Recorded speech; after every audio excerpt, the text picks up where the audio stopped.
So the cast is the same except for Susanna isn't in it. The cast is the same except for Susanna Phillips.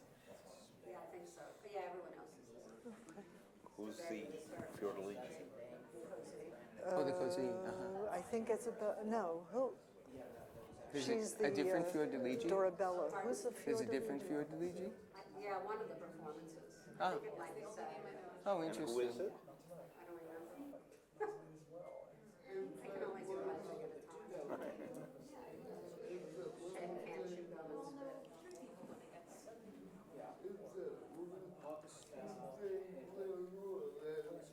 Leonora. Oh, it's the woman who sang Leonora last year?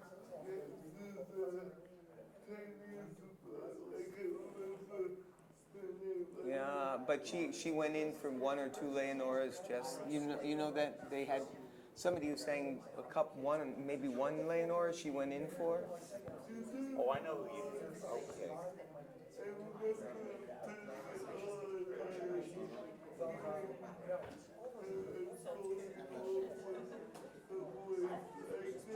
Right. It was a serious broadcast, though, I think, because our broadcast was Angela Mead. Giannatasio. Yeah. That's right. Yeah. Carmen Giannatasio. Giannatasio. Yeah. That was her name. Yeah.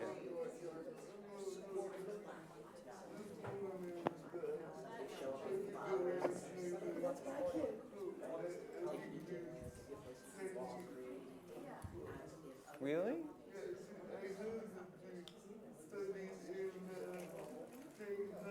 Mm-hmm.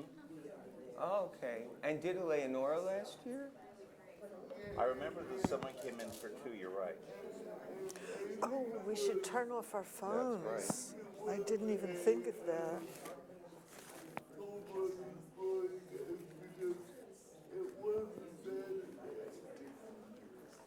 It was, it was not our broadcast because that was Angela Mead.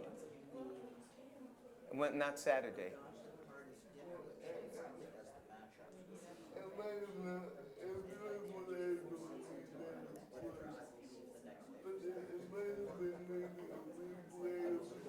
Yeah, Veserius, exactly. Yeah.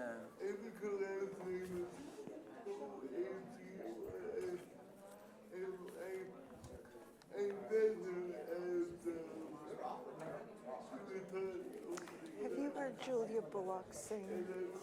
I think so. An Afro-American girl with, she's fantastic. She sang last She was night. the one in Cendrillon. Right. Yeah, I've heard of it on Cendrillon. Yeah, She's very I'm trying to remember who that was back then, but I don't. I think, was it that Rosette got sick for a few troubadours? Yeah, and there was more than one person? Right. Okay.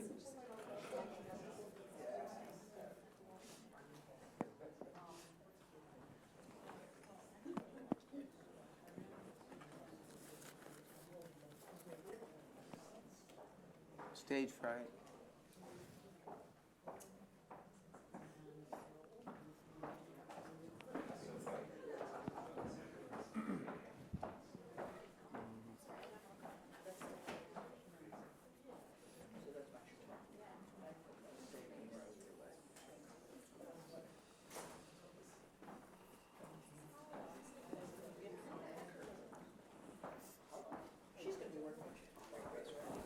Sure. Good evening, ladies and gentlemen, and welcome to the National Opera Center. I'm Laura Lee Everett, the Director of Artistic Services, and I'm very pleased to have you all here for our final Making Connections professional development seminar for the 13-14 season.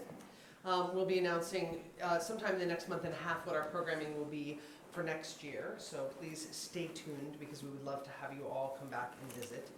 But I'm really, really pleased that you all are here. I'm also very pleased to our audience that's watching on the web. This is streaming live, as well as it will be archived on our YouTube channel by tomorrow, so you can refer friends back to it. And I suspect, based on our topic this evening, we have a fairly strong streaming audience of those who like to follow all of these people out in the void.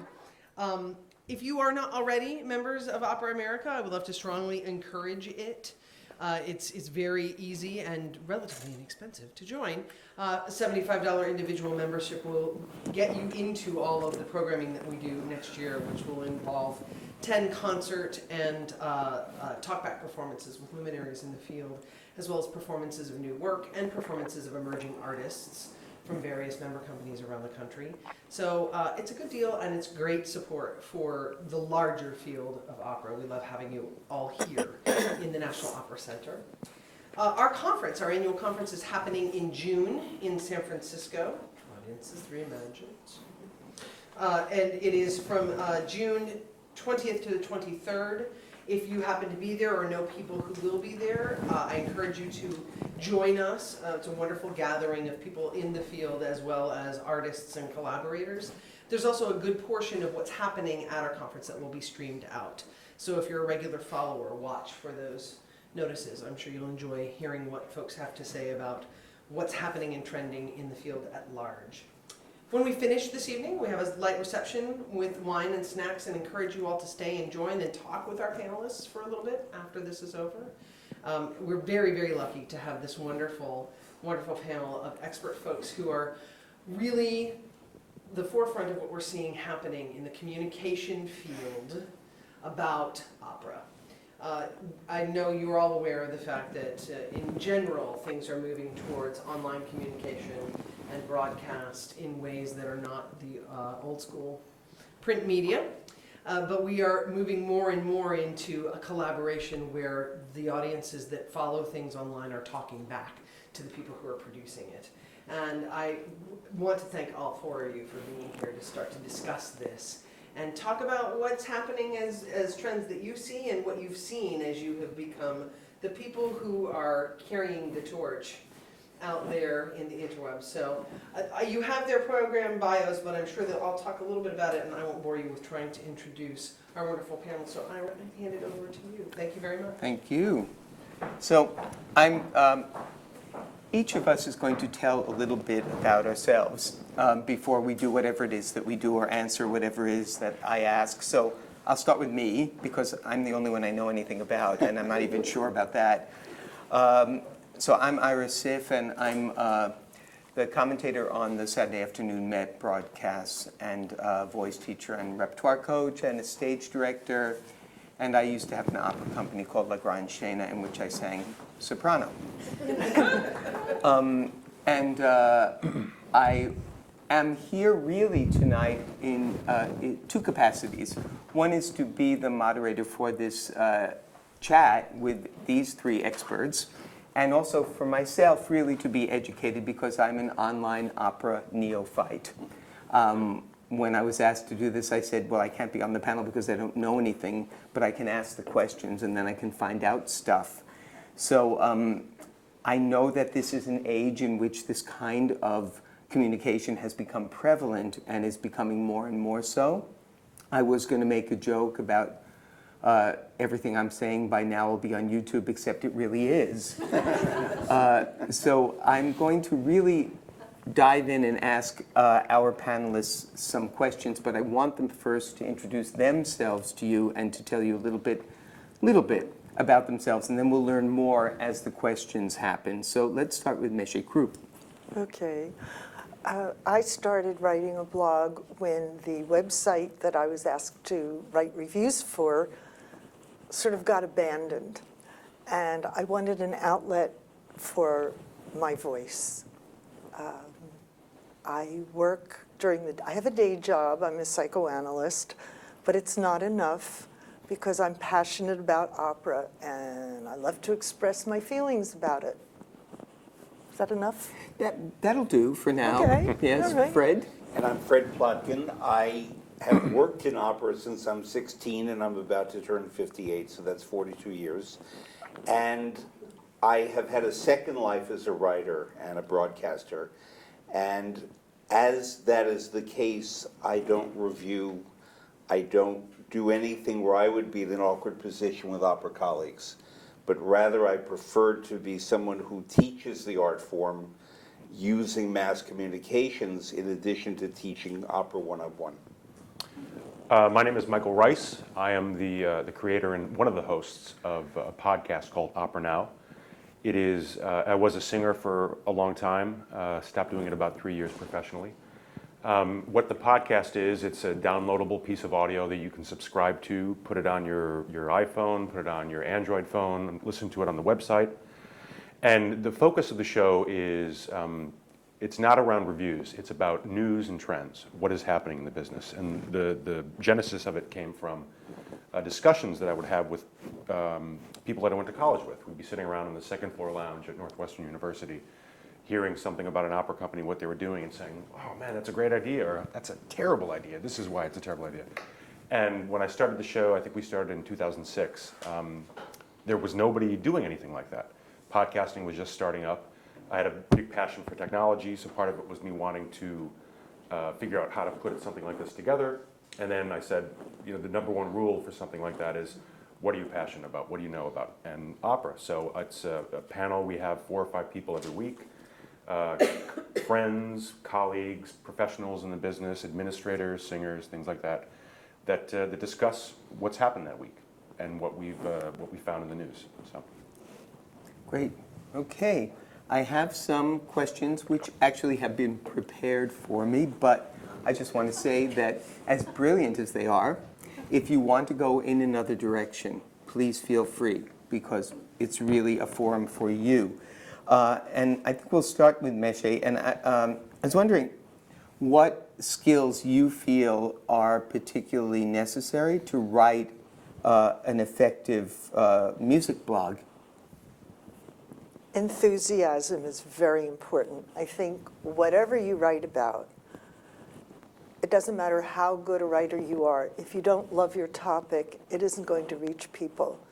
So I would say that loving opera is what is the most important thing for me.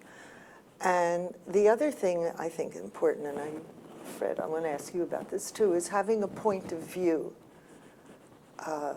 My point of view, or my goal, you might say, is to foster small opera companies that will provide jobs for young singers, and to support the young singers who will fill the jobs, and maybe hopefully to bring the two together. Does that answer your question? Yeah, oh, absolutely. Okay. So, I mean, a point of view is very important. I have very limited experience with online opera sites and blogs, but I've noticed some very strong points of view.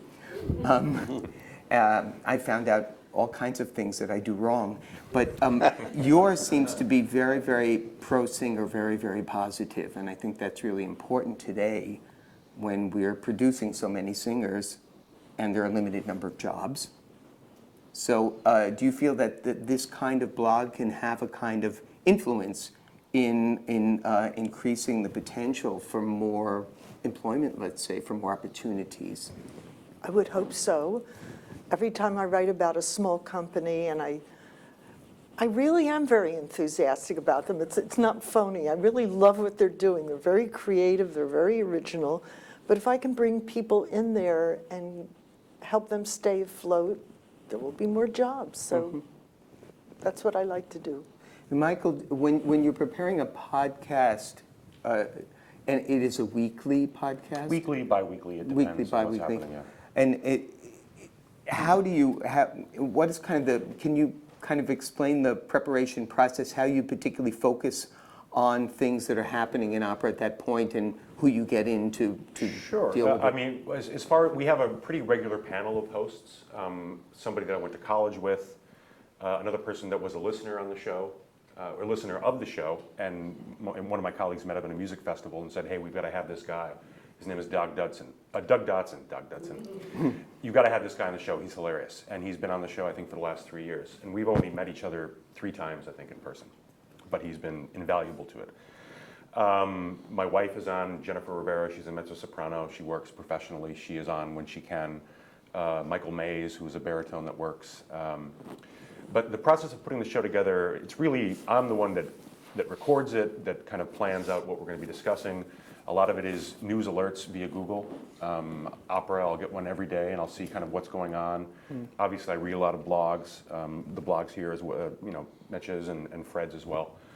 And I just look for things that are going to be interesting stories and kind of something that we can have a discussion about. Because so much of it is you read a news story and that's it. I read the news story. Well, you know, is this a good idea? Do you think it's a good idea? Why is it a good idea? Why is it a ludicrous idea, potentially? And it's a chance to have a discussion about those things with people who approach it, they're informed. They're all people who studied music or have been professionals or are currently professionals. But it's the whole point of what we wanted to do with the show was to be a very informal look at opera. You know, it's cliche to say it's top hats and monocles, but there's so many people out there who think that is the case. And so we try to break things down with humor, but also with insight. So somebody could laugh, somebody can, you know, enjoy something that's totally off topic. But somewhere in there, they're going to learn a little about the trends of what's happening at the Met and, you know, HD theaters. Is that a good thing? Is that a bad thing? And it's opinions. We're not experts on this, but we're more, you know, analysts and pundits, I guess, for lack of a better word. But what I'll do is I'll gather news stories. I'll put things. We're pretty technical, or I am at least. We have a Google Doc in Google Drive that we share. We have a rundown so everybody sees what's going on. People can add their own stories if they want to, add their own comments on it. And then we'll record the show kind of live to tape. I'll hit record. We'll do it for 50 minutes to 90 minutes. Then we'll hit stop. And then unless something goes terribly wrong, that's the show. So there's no editing. It's not really highly produced. And sometimes that's great. Sometimes it doesn't work out that well. But there's hits or misses. But yeah, the process of it is from a technical side. I use a lot of news alerts, Twitter, Facebook, people that I follow, that I respect. And that's how we kind of do the kind of pre-production for an episode. Great. In a bit. Fred, Yes. I was wondering, in terms of that, you have a very, I think, journalistic approach to your blog, and I was wondering how you choose your topics, what you focus on, what takes priority over something else, and how you address that in a way toward a particular audience, or divide your audience in a way. Well, I didn't mention in my introduction to myself that I write an opera blog for WQXR Radio and their website, wqxr.org. And I've done it now for a little more than 3 years. I just filed my 302nd article. I publish very often. I write longer than most bloggers do because, as you said, Ira, for me it's journalism. It's not opinion. Although you do find my opinion, and when you do find my opinion, it's because I write, I think. And that's very important to do that, because then we know it's my opinion and not that I'm delivering facts. My view of this from the beginning was I'm not writing for a New York audience. I seem to have coined a term that people now use called planet opera, where singers and directors and designers and audiences all move about and they occasionally land together. But Planet Opera could be Santa Fe, it could be Cape Town, South Africa, it could be Tokyo. Every place there's an opera house, and every place that people study opera and care about opera. And I gave myself the rather daunting task of covering the entire planet, of being the reporter who writes about what's going on. But I write about it for the people in the profession. I'm very aware that people in the public read it, and that's just fine with me. I want a lot of public so they understand what opera people care about. And I will write about very practical things like singers' health or singers' finances. Or I will say, for example, that this particular opera by Jules Massenet has been ignored, and we need to rediscover it, with the idea that perhaps some director or designer or opera company will say, all right, let's mount that. And I typically will mention singers who I think might be good in certain roles. If I feel a singer has been ignored by major companies, I will describe him or her as an unsung voice, so to speak. I began that at the very beginning with two people who were not particularly known in America, Anna Caterina Antonacci and Daniela Barcelona. And I'm very glad to say that both of them are now acquiring a lot of work in this country. I see the internet and the virtual world as being the entire world, and I don't write for an American audience. I have many readers in Europe and Japan and India, and to answer your question, how do I get ideas? I've been having correspondence with someone in India who's a baritone studying in Poland, and we have been talking at great length about the opera scene in India, and who knew? And so sooner or later I will write something about opera in India. But when I do my Planet Opera articles, the most recent being Chicago, I discuss the atmosphere, the audiences, the singers, the personalities. You went to Northwestern, so did I actually, so it's a city I know pretty well and love. And therefore, I see this as my beat, but what I also consider really important, because I've worked in opera managements, I know a lot about the inner workings of that. And I try to explain to people who don't understand it. And when I think it's necessary, and this is unpopular, I hold certain dirty feet to the fire to make sure that people who think they're getting away with something are really not, and that someone is actually watching. So call that my consumer side. But it's really, as you said, about loving the art form, about desiring to protect it, about demystifying the art form, not the monocles and the top hats, but that we really do love it, and that there is something to love, and it's so much more complex than the stereotypes. And for the people who are practitioners, especially singers, it ain't easy. So I try for them to be a sounding board about what they experience and when they're demoralized. A lot of them write to me, and I don't quote them, but I will say, I've come to realize that certain singers are facing this issue, and I address the issue. And that way, no one feels they're being singled out, judged, reviewed, except for certain arts managers, and therefore, they feel comfortable. They go to WQXR's site to learn and not to feel threatened. Good. Very, very interesting, because everything that everyone has said so far is making me think of more questions. But there's one that occurred to me that's not, it's kind of out of left field, but from something Michael said, which is that, we, in this age, we engage with people we never met in an extremely kind of intimate and powerful way through the internet and through chatting and through opining back and forth. And I've seen some really, I don't indulge in it because I'm just too chicken, but I see things that friends send me that people said and that they said back to them, and there's all this passionate stuff, which is exciting that it's passionate, although some of it's rather nasty. But I wonder, we want to aim, I think, to an audience that we want to make opera more accessible and less scary for it. We want to also be, I think, terribly, terribly pro-singer and pro-artist, so that people understand what goes into this profession.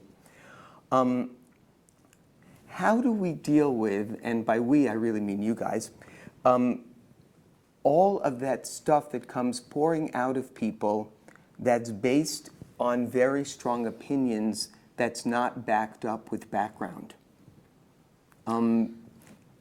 Do you have correspondence with people, and when it's that kind of thing that's incendiary but not terribly knowledgeable, how do you deal with it? I get tons of cranky mail, and that I don't know what I'm talking about, and so on. A lot of it relates to the fact that people think that they know my personal life, my political convictions. One reader who writes to me all the time is convinced that I'm an alcoholic, and I'm not. And because that was me. Fred must be drinking again for this article. No, I mean, you may not know about me. I write about food and wine. and I've published 7 books on Italian food and wine. So I do drink, but not to excess and not to get over issues that I have. I go to the opera to get over issues. It's even worse, maybe. I think you'd be better off being an alcoholic. But the point is that people do send flaming anger, and I think that a very serious issue that we all have to face is when things are in print. In the past, when it was a newspaper, you'd wrap your fish in it the next day and throw it out. But nowadays, things exist in cyberspace for all eternity. Mm-hmm. And people write things that they really should not write. This is why I always say that I write, I think, when it's my opinion. Because if I'm delivering a fact such as so-and-so sang Violetta in 1983, that's just a fact. But when I'm venturing into the area of opinion, people are allowed to answer. And you see these hot debates erupt on WQXR's site about different issues.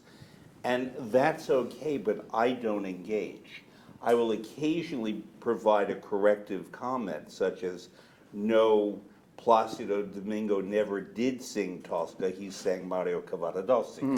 That kind of thing. He made one day. I'm sure they love that. But just to keep it accurate, but there are other sites, not ours. You think he's kidding, don't you? No, I'm not. There are other sites, and not ours, in which meanness is the currency. And Ira, you and I are old enough and experienced enough to recall that people used to stand in the lobby of opera houses and say those same things. Yes. And now what's happened is they have transferred from standing room to their website.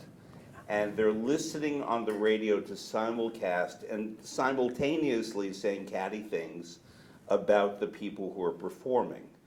And I have no truck with that. My issues are otherwise. And if someone is mean enough or unhappy enough to do that, that is their problem. And I see my work as the explainer, not the critic, and not the critic of my audience either. Because they're my audience, and not everyone has to like me or like what I say. But I believe in treating them with respect, and I believe just the same, even people I criticize in print, I do it respectfully. Well, I think that that's an important criterion for all of us. That when I review recordings, I remember that I used to have to sing some of this stuff, you know. And you have to realize really what someone's intention is, not what you wish their intention were, and what they are putting out there in terms of their work, and how their work is relative to the line back in singing, let's say, if we're talking about singers, and not, you know, life didn't begin with somebody who started singing in 2000. And I find sometimes the opinion stuff I read doesn't have that kind of background. But I want to ask both of you, Mishy, and then Michael, in terms of interacting with your blog and your readers. What do you find? How do you interact with them? Who do you think is your ideal reader, and so forth? My experience is very different from Fred's. I get very little comment on my blog, but I get a lot of personal interaction. And when I am out in an operatic environment, people come up to me and they say, "Oh, I read your blog, I love it," and, you know, and they recognize me, and then they'll engage. But I do not know how to do what Fred does, which is to get people to comment. And I suspect it has something to do with the difficulty of signing up with G+ or whatever my blog is, that in order to engage, you have to go through some procedure, and people don't bother. So my interaction is very person to person. Singers will come up and say, "Oh, I loved your review," or "Would you come to this and review it?" So. And you do review. And how do you separate for yourself the newsy stuff from the, let's say, the opinion of a performance? Well, if it's just newsy stuff about, let's say, an audition that I think is worth attending, I'll put that on my Facebook page. And my opinions about a performance will go on the blog, on the website. And when you review a performance, do you usually, in terms of preparation and so forth, do you prepare before you see the opera? Do you come home and write while you're still all enthusiastic from having come fresh from the performance? Do you give it a draft first? What's your process? Okay, my process is I generally will prepare by reading something about the particular opera if I'm not familiar with it. If I'm familiar with it, I don't bother. But I'll try to find out some kind of background if it's an opera I haven't seen before. And then I come home and I use my enthusiasm to write about it.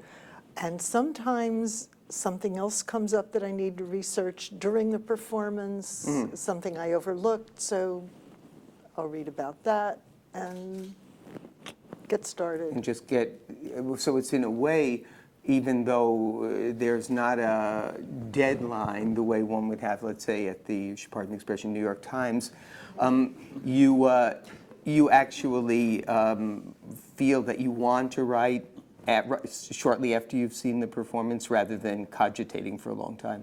That's right. So kind of riding the crest Right. of the... And if I don't get the picture, sometimes I take my own photographs. If I'm on the front row, I like to take my own pictures of something spontaneous. And there are other situations where a company will want to use their photographs. Sometimes they keep me waiting for a couple days till they get the photographs, in which case I will write the blog then, but I'll only post it after I get the photographs. So there's always a visual with it, and you sometimes have to wait for the visual. Right. Michael, you said something really interesting about someone who's been on your show so many times as a regular, but maybe you've met all of 3 times. Mm-hmm. That's such a feature of this kind of world that we're living in now. In terms of that kind of relationship with colleagues that you don't meet in person and your audience and interaction, can you talk a little about the dynamics of those 2 things? Sure. Well, the first thing I would like to say is, and going along with what Fred was saying, the internet is a perfect delivery system to insult somebody from far away anonymously. Sometimes you've got a crazy Dataman88. Oh, he hates me. Dataman88 hates me. Well, who's Dataman? Whatever. But and something I did want to say about audience interaction. For the most part, the feedback that we get and that we've gotten over the years has been extremely positive. And I don't know, because I think with Opera Now, the show that I do, you're going to listen to it, and I think you're either going to really like it because it's different, or you're really going to hate it because how dare you? It can be blue sometimes. It's got not a parental warning, whatever it is, but there's sometimes profanity. There's maybe off-color humor, whatever. But again, that's all inside of that somewhere is that gem of knowledge and the idea that we're trying to, not to speak down to people, but we're surrounded, this is how I would talk to my friends when I am talking about this topic. This is how, singers, we think about opera singers, and when I was working and I'd say, I'm an opera singer, like, oh, wow, that's amazing. And it's a very interesting profession. But I've worked with these people, and I know what these people can be like when they're off stage. And they're not necessarily, Toscas, or they're not necessarily Alfredos or Germonts. They're regular people who put their pants on one leg at a time, just like somebody who is a plumber or somebody who is in advertising or whatever. So, and that was part of what we tried to do with demystifying the art form. But as far as the way we interact with people, I had mentioned that somebody that's on the show I've only met him a few times in person, but there's a dynamic that has been built up over time. We've been doing it for 7 years. We've got 213 episodes. And that dynamic also is there with the audience. They have been listening over time, so they get to know us. And these are people that we haven't met. Somebody has an Opera Now license plate, a vanity plate. I got a letter from a man once that said that his wife had been, he listens to the show, he had a lifelong love of opera but never pursued it. His daughter, several years ago, was in a very bad car accident, and she's unable to walk. She's in a wheelchair. And he walks her around listening to the podcast and laughs and loves, and It reminds him of how much he loves opera and how it's such a beautiful and grand and tragic and absurd art form. I've gotten emails from students who are in college talking about how they've been depressed, and when they get depressed, they put the show on. And I think to myself, sometimes it's a struggle to get the thing out at the first, and I love it and I hate it at the same time. But then you get that feedback from the audience, and these are people that I've never met, that I'm probably never going to meet, but it means so much to them, and it's an unbelievable feeling to receive one of those, and we've gotten a lot of them. And so for the most part, everything has been pretty positive. As I said, people either love it or they hate it. It's very well reviewed in iTunes. I had a great review the other day, though, that said it was a complete waste of bandwidth, which was great. We've gotten like 2 or 3 really terrible reviews, and those are the ones I put up on Facebook or I put up on Twitter. Because in some ways, I agree with them. Maybe it is sometimes a total waste of bandwidth. But that whole idea of, these are people you're speaking to, and in sometimes people that you're working with that you don't see every day. But and some people argue that Facebook and Twitter and social media, it's not real relationships, it's not real friendships. I totally disagree. I think you can develop a different type of relationship with somebody than you would have somebody that you see every day, somebody that's a family member, somebody that's a very good friend. And they're valid in their own way. And especially when you're creating content and putting it out and people enjoy it and they wait for it, you develop a relationship. And we've had listeners on the show sometimes. We have a segment, Time to Have a Listener on the show. We had one the other day. And these are people who've been big fans, and they send stories all the time. And I think to myself, wow, this is the audience member that I've been looking for. There was a guy we had yesterday who's a foodie. He loves metal, but he loves Wagner. He listens to a lot of the same podcasts. He's a Kevin Smith fan. I am a Kevin Smith fan, and I thought to myself, this is the guy that I was doing the show for. And it connected with him, and it's a great feeling to be able to interact and to get feedback and to give something back to people that you don't see, that you don't really know, but they become friends in a way, in a very real way. I just want to ask, well, actually, I want to ask you, Fred. Yes. But hold that thought and let me Okay. ask you something. Is that okay? Yes. Okay, because Michael was talking about something which has a performative aspect to it. And doing the broadcast, I get a lot of letters which shows the age of our listeners because they don't have email. But we also get emails, and they're very nice mostly, and sometimes they'll correct things that aren't wrong, but that's okay. It is Grigolo, it's not Grigolo. But it's so interesting to me that something about, and you do both, because you do recordings of you go somewhere and do a feature as well as writing. So it fascinates me that somehow maybe the performing aspect of what you do, Michael, and also what you sometimes do, Fred, is something that pulls people in a way that filters out the thing we were talking about before, the kind of nasty, you can put anything in print and hurl it out at somebody aspect. I think performance maybe invites that less. I don't know. What do you think? Well, performing, which in my case, I'm not a singer, but I've directed a lot of opera and coached singers. I respect performers because I know what they go through.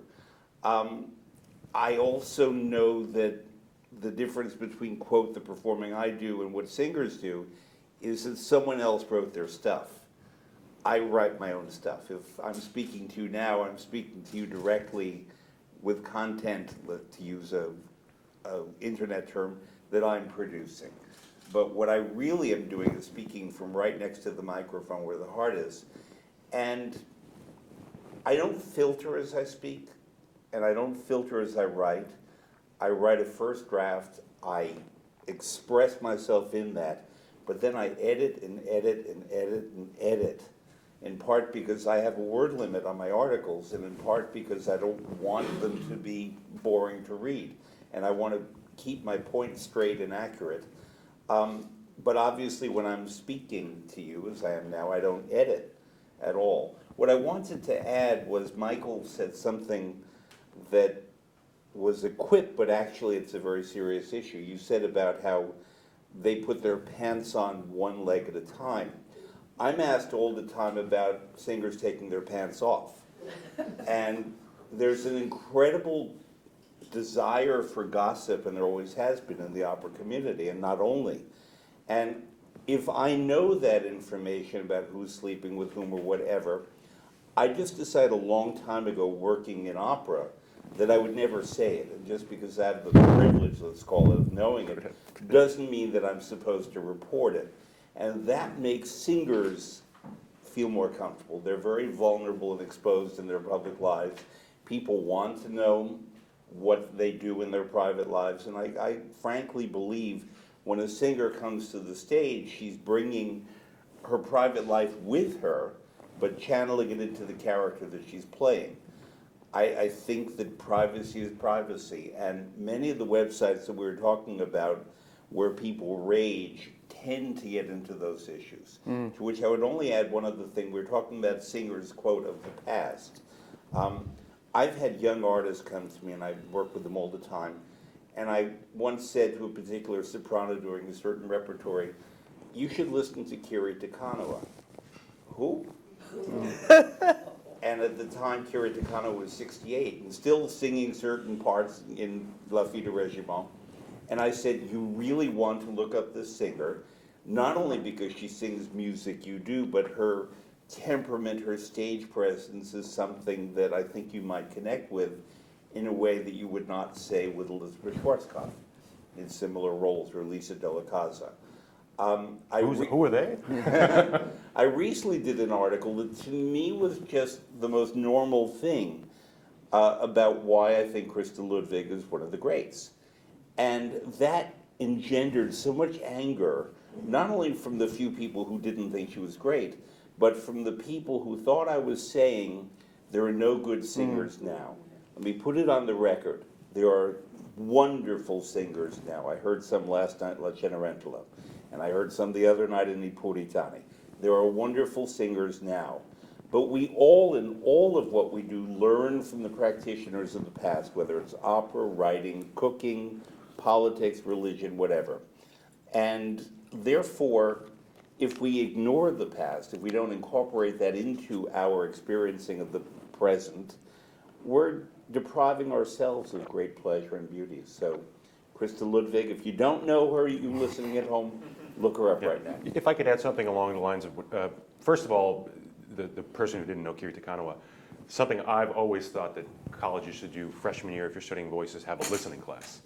Because there are people who, I mean, I was very lucky. My father was very interested in opera. There was a lot of, he had recordings that he would bootleg off of LPs from the library on cassette tapes. So it'd be Act 1, Act 2, part of Act 1, and then a new opera on the other tapes. You have to have them all in sequence in order to listen to them. But something we also do on our show that I didn't mention is my co-host Oliver Camacho has a segment called Oliver's Corner, and I wrote a great cheap jingle for him, where he will take apart a singer, not take apart, but go over a singer or an aria, or mainly what he's been doing now has been an opera over a period of like 4 or 5 weeks, with the focus of telling the audience, you know, what to listen for. Obviously, everybody goes to the opera and they love beautiful singing and they love to hear it. But you know, what is the? We did Così, Ferrando, and he was talking about the importance of the oboe.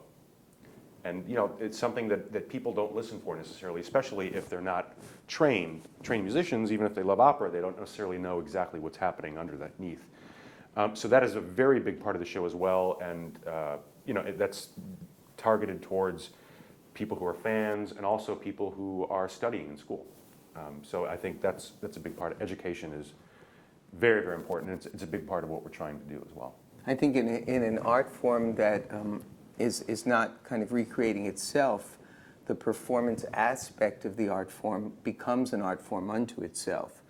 So I feel that it is crucial to know those people, to know that line back, because those are the works we're still performing. It would be different if this were, you know, 1835 or even 1905, and there were all these new works, and then there would be, you know, I was writing a Met broadcast script well, every day, but I was writing one about, the fill for the Puritani broadcast this weekend, and talking about the response to Puritani in Paris in 1835, and how people went crazy, and there were all these curtain calls for Bellini along with the singers, because people were applauding the music then as well.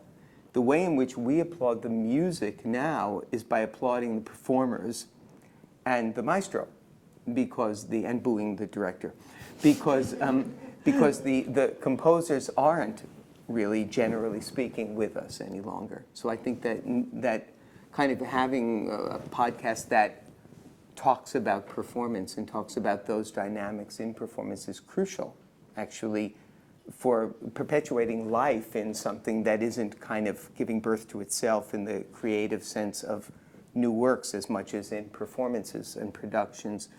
Meche, I was wondering, because you do review, when you're reviewing something, let's say at the Met, or you're reviewing something at Amore Opera, or another small company, do you take a different perspective in terms of the critical criteria, or how you kind of deal with the review for those different sorts of places? Absolutely. I don't review very often at the Met, and I'm far more critical. I expect more. If people are paying a couple $100s for a ticket, they deserve top-notch performances. So I would tend to be a lot more charitable towards young singers who may not have the stage experience. They're working on things, and my reviews would be more supportive. It's very important to me to see opera survive into the future.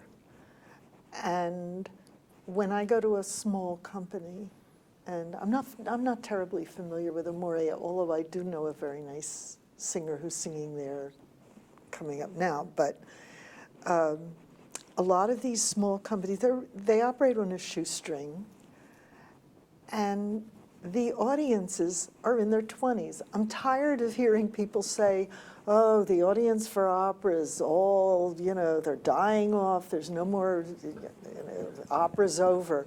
But if you go to one of these small companies and you see these 20-something kids sitting in, they're having a great time.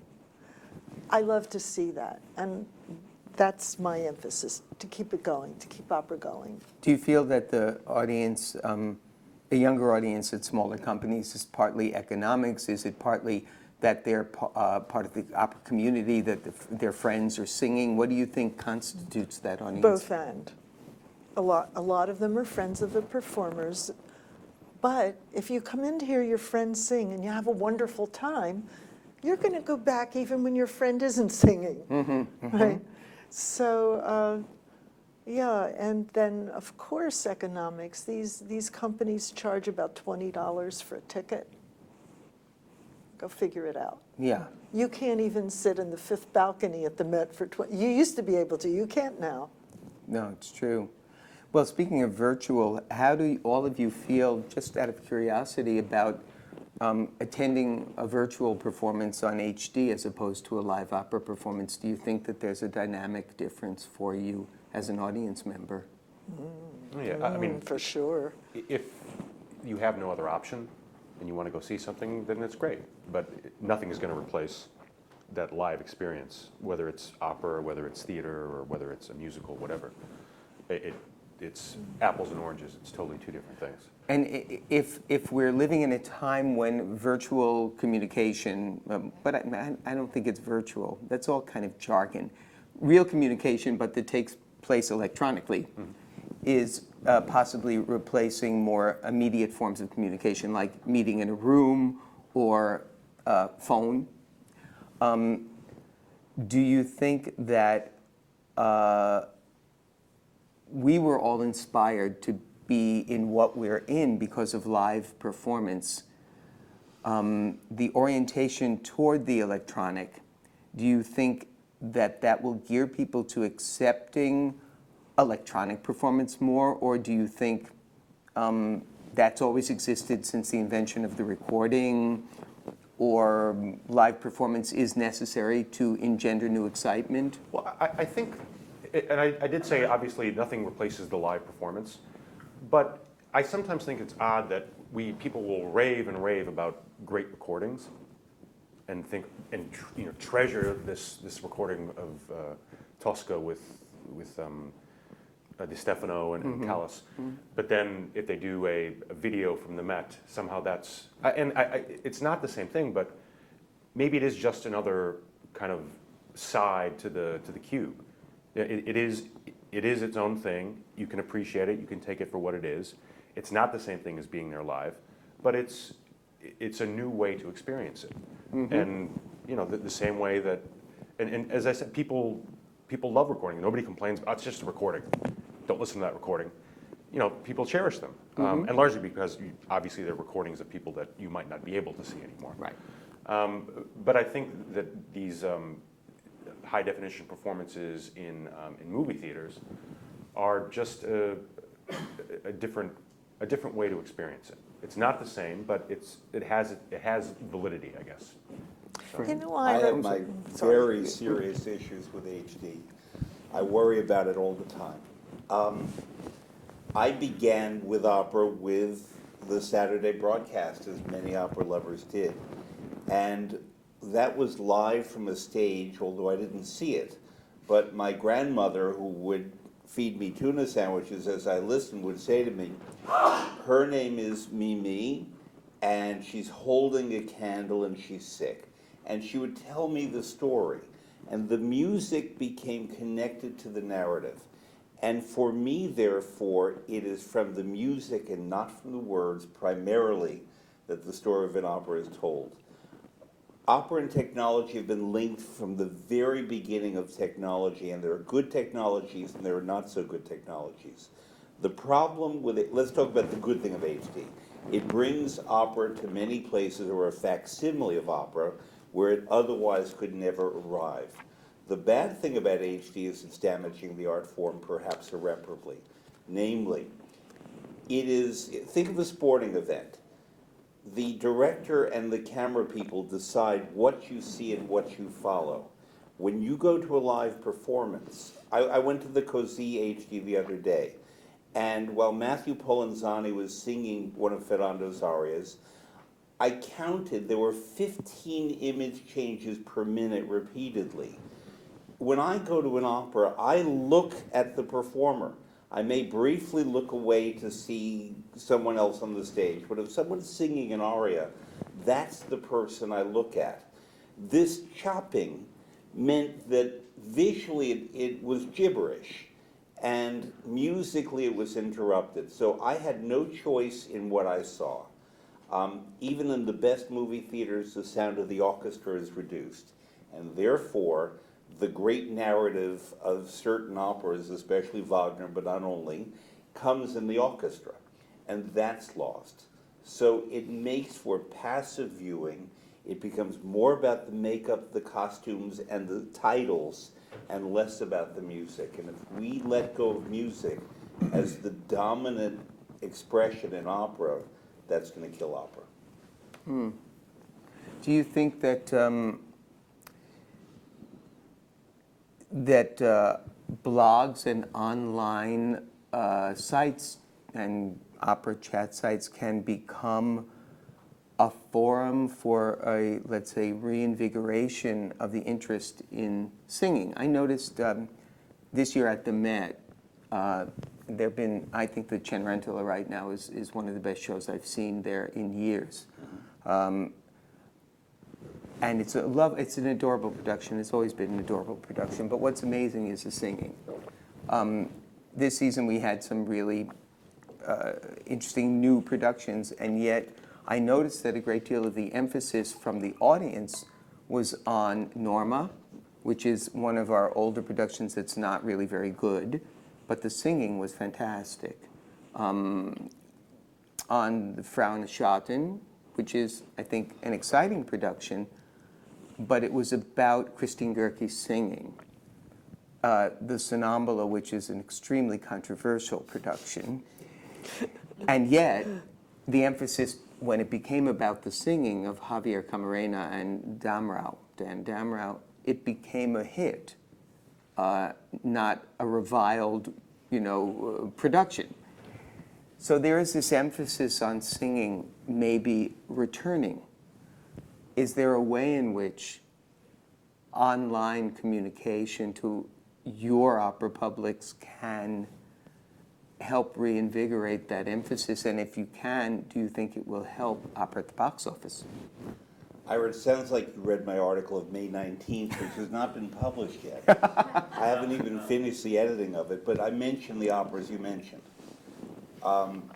Norma, Frau, Sonnambula, and Cenerentola, and I added Puritani.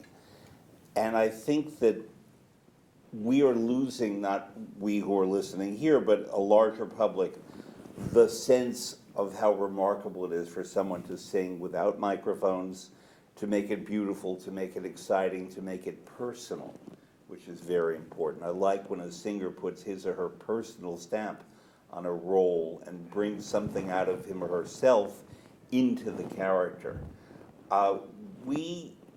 Now this is going to sound like I'm speaking as an old man, which I'm not, but I know that opera is about the three things we're told not to talk about in polite society: religion, sex, and politics. And we all think about religion, sex, and politics, not necessarily in that order, but we don't speak about it. Opera opens up that vein for us and allows us to immerse in that. I think, unfortunately, though, that a younger population that doesn't deal so much with religion, that is not cognizant of politics and casual in a good way about sex, doesn't necessarily get that.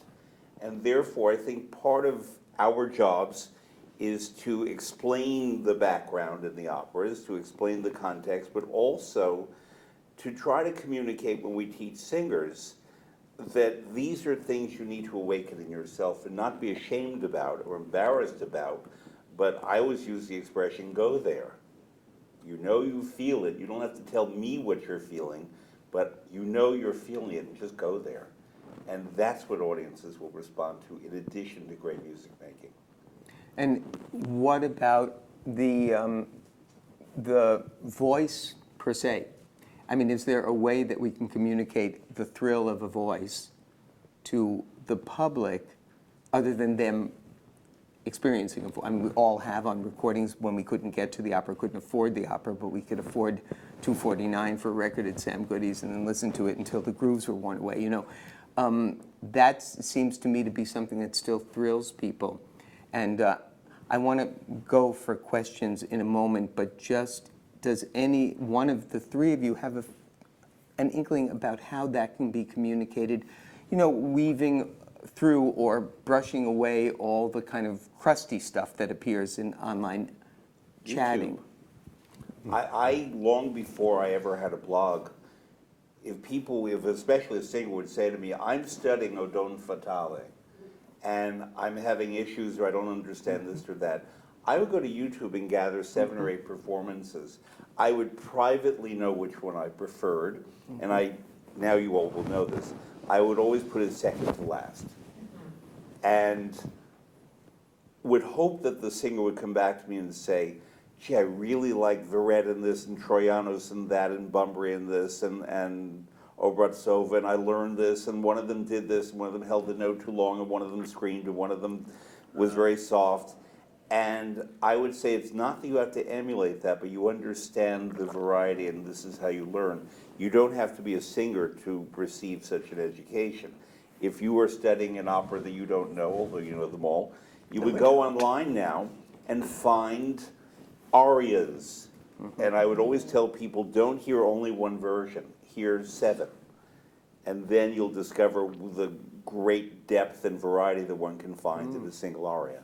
Yeah. I think the fact, too, that, it's great that YouTube is a treasure trove for things like that.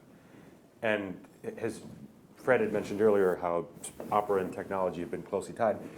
Somebody had to put those up, and those are people who are passionate about opera. So they are, as much as they may be steeped in this very traditional and, not old-fashioned, but a traditional art form, they know how to put something up on YouTube. And that's a heartening sign that maybe it's not going to die, because these things are going up every day. Yes, it's really interesting to see that you can. Like a whole Peter Grimes. Yep. John, With John Vickers crazy. is up there. Yeah. Yep. several Yes. of them probably. I'm Roberto Borgat, and I'm involved, ironically, as it seems, with the film that's going to, the working title is The Resurrection of Opera, or Opera's Resurrection. And so it might be relevant to several people in this room. I'm already planning to have Fred's going to be interviewed, and someone from this institution, and maybe I'm very interested in talking to people. But my connection to opera is that, and also the fact that I'm sort of quite new to singing. I'm actually doing my debut next week in Traviata, but my question was probably more relevant in the sense of this, and it was to ask, I know everybody has 10 questions, but I want to ask Michael if your podcast was like a creative adventure. Was it a commercial adventure that's self-sustaining? Like, do you generate revenue? We generate revenue. We've had people can donate if they want to. The expenses are not huge. There's I mean, obviously, I bought all the equipment. I got a mixer. I bought microphones. That came out of my own pocket. But kind of just the general way we sustain it. People contribute money. We have sponsors. People will come on maybe for a month and sponsor us. But it's a creative. It's not a business for me at all. It's another profession. Yeah. I'm an executive search consultant during the day. So it's definitely a creative endeavor for me. So. Yes. Ira, I have a question from someone who's listening online. She asks, can you discuss the opera online community outside of blogging alone? I myself am part of several Facebook groups that discuss opera in a nice, welcoming, non-nasty way. Also, tweeting is very popular amongst opera fans, especially during live broadcasts. YouTube commentary seems somehow to draw a lot of nasty critique and really heated arguments. Google Plus, still trying to figure that one out. Any thoughts? FYI, my opera-related business gets 90% of its customers from Facebook. It seems to be a really super vibrant place for opera fans. Okay. So Facebook, do you guys want to, as far as any of you all? Yeah, does anyone? We have a Facebook page. We have a Twitter account. We have a lot of fans, a lot of followers. I throw stuff up there all the time, things that I think are interesting. Episodes of the show. I think what she was saying about, or he or she, I can recall, about YouTube comments. Certainly a lot of that has actually been cleaned up because it's been tied in now through Google Plus. So you can't really be anonymous the way you were before, which may change now because the person who ran Google Plus just left. But who knows what's going to happen? But there's opera has always one of the. Two of the biggest websites in the mid-'90s were Gilbert and Sullivan related, a Gilbert and Sullivan archive and a Gilbert and Sullivan discography. That had every recording, every opera, librettos, scores. So people who are fans of classical music, they've always been there, and they've always participated in whatever the current technology, whatever the current means, or whether it was pamphlets being handed out at the Met. In the Met lobby back in the day to websites now, or to Facebook, or to Twitter. So they will always find a way to express themselves, I think. To which I would add two things. One is that for fans, let's call them, and opera lovers, and I'm in 4 of those groups as well, it's a wonderful thing because this is what I mean by Planet Opera. That they're able to connect from everywhere in the world and share and discuss and so on, and they post a lot of videos of things they like, and if it's Carlo Bergonzi's birthday, suddenly you'll have a lot of Bergonzi in one day. The other thing is that very early on I began to teach young artists about social media and how to use social media for their benefit, but more importantly, how not to use social media, because Remember, the term Facebook came from when we went to college and you were given a book of faces and what high school you went to and what your major is and so on. Young opera students were too casual about it. And then when they went into the profession, they remained very casual and posted very intimate things about themselves.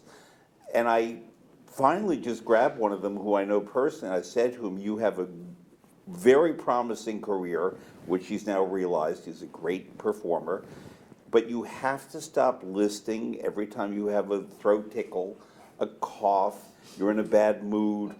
You can't put that out there. To a certain degree, and I'll tell you after who it was, but to a certain degree, they didn't realize that this goes down for all eternity. And if someone says, there was recently an artist, a soprano, and I said to her, "You cannot list your extreme political views, even if you have them, because it will frankly mean that someone won't hire you based on your politics." Her politics are the complete opposite of mine, but she's a great singer, and I love hearing her. But I don't necessarily need to know her politics in that regard, because her public life is a performer. And if you are, let's say, George Clooney or Charlton Heston and want to bring up politics as part of your life, you have to accept that. But if your goal is to sing opera, keep your politics to yourself. I know a few young singers who make wonderful use of Facebook. I think they probably have a publicist who guides them, but they post videos of what they're doing, and it's always very positive. They post their reviews, some of them are mine, and they make wonderful use of Facebook. I use Facebook. I have two Facebook pages, Voce di Mece, and the other one is the Opera Insider. And I use them to guide people to the reviews, to the blog. I can't get too many people to sign up for the blog, but there's probably 1,000 or more people who do follow the Facebook pages and who will then read the blog. I don't twit, but I love Facebook, and I find it very helpful. Does anyone else have questions? Anybody? Nobody? There. Yes. Manya. Mitya, I was wondering the difference between the live performance and the HD. You spend a lot of your time watching and listening to people who are sitting across from you. And I wonder, do you think that the audience responds differently when the camera is right at somebody's nose and you're seeing the effort, as opposed to being in the balcony, the family circle? I've never really watched a performer being videoed. I don't know that. But I definitely have feelings comparable to my colleagues here, but not exactly the same. And I write about it every summer when they have an HD festival. And I review the HDs as if they were the same as an opera. And I would have to say that for every person who says, "Gee, I saw an HD, I'm going to go see a live opera, it was wonderful," I have the opposite. Somebody said, "I don't have to go to the opera, I can see it on HD, they have the movie in my neighborhood." So it's a double-edged sword. And even though you're right that there's no substitute for live broadcast, there is something extra that you get in an HD, and I enjoy comparing them. Sometimes you watch an HD and you pick up little subtleties that you don't, unless maybe you have seats on the front row at the Met, and then you might even miss it too. So I accept them as, yes, you were right, apples and oranges. You can enjoy them both. And the ideal thing would be to see the live opera one day and then the HD the next.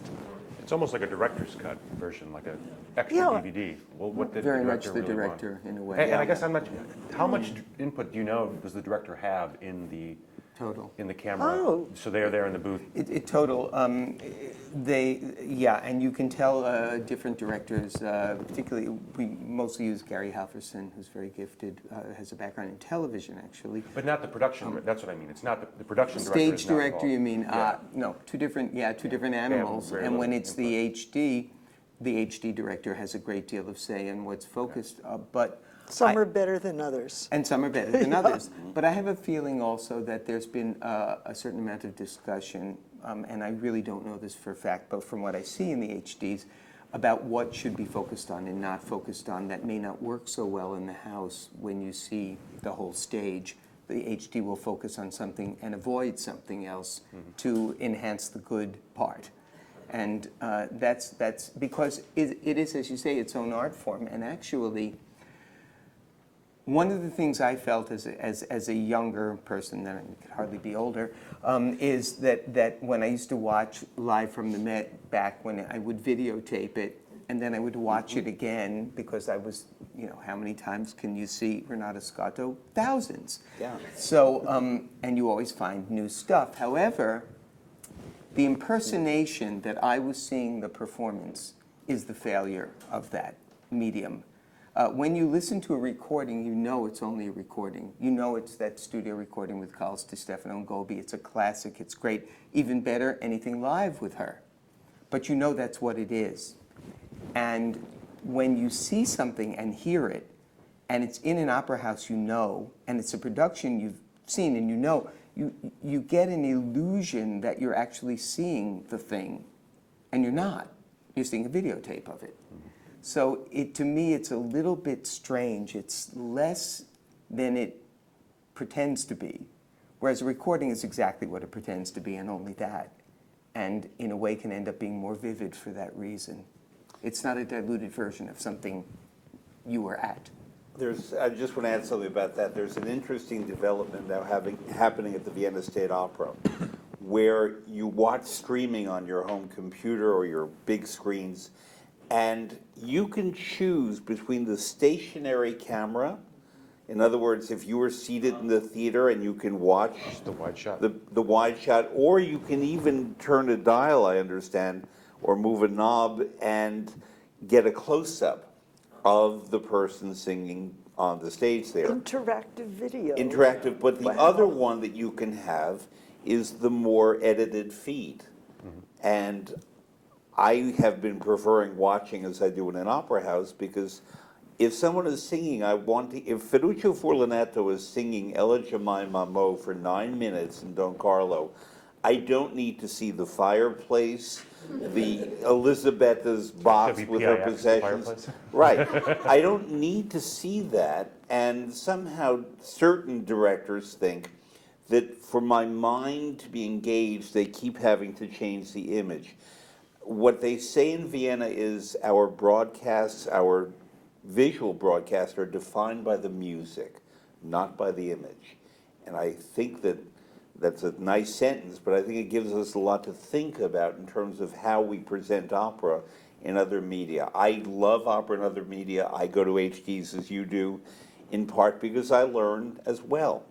But we should not allow them and the aesthetic of them to replace live opera. Well, it's a different, the stage is a performer's medium, television is the producer's medium and the writer's, and then film is the director's medium. So it's always going to be, depending on what you're doing, a different person really is kind of running the show, so to speak.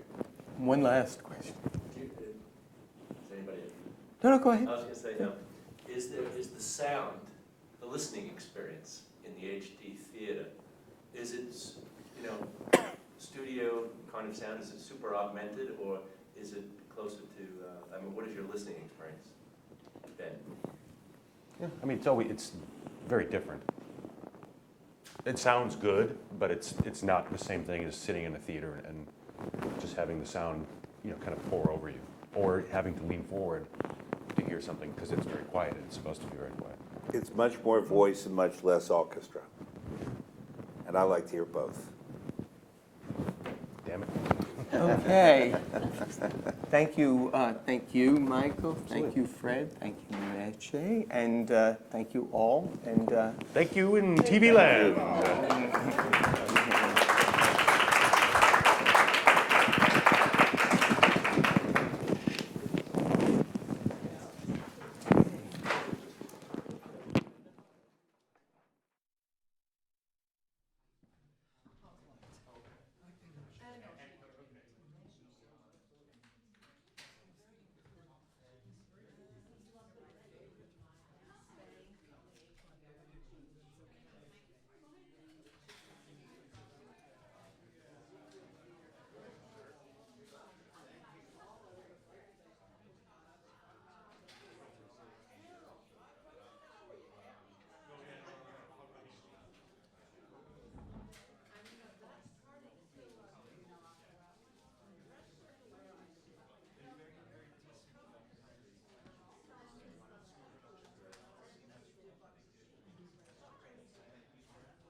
it's a film you're making, or? Yeah, I'm just interested in the audience and someone with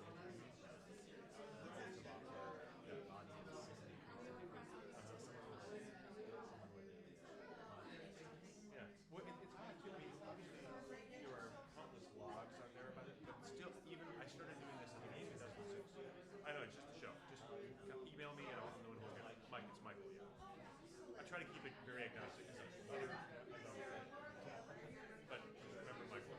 Just, if you email me, it'll be me who answers. I live in New York. So, but yeah, nobody else is doing it.